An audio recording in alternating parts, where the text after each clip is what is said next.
राम राम मंडळी. त्याचं झालंय असं की आज आलोय दुकानात येता सगळं आवरल्यावर कस्टमरचा आला बोर्ड रिपेअर करायला. मग काय लागलीच बोर्ड खोलायला घेतला. नटबिट पद्धतशीरपणे बाजूला काढून ठेवली. बोर्ड खोलला खरा, नीट पण केला, पण हिचं सगळं मोकळंच आहे की ना बटन ना पिन. कसा आहे नमुना गिरायक. लोकांचं कसं कुठं कधी डोकं चालेल काय सांगता येत नाही.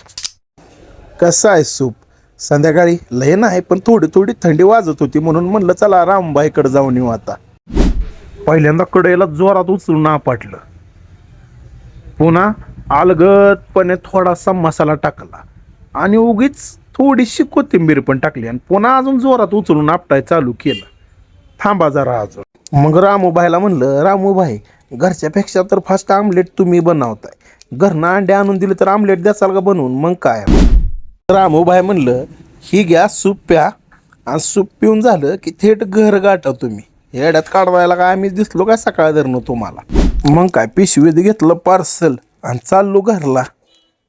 मग घरी येताच घरचे सगळे झोपले ते काही खात्री केली, पार्सल काढलं बाहेर.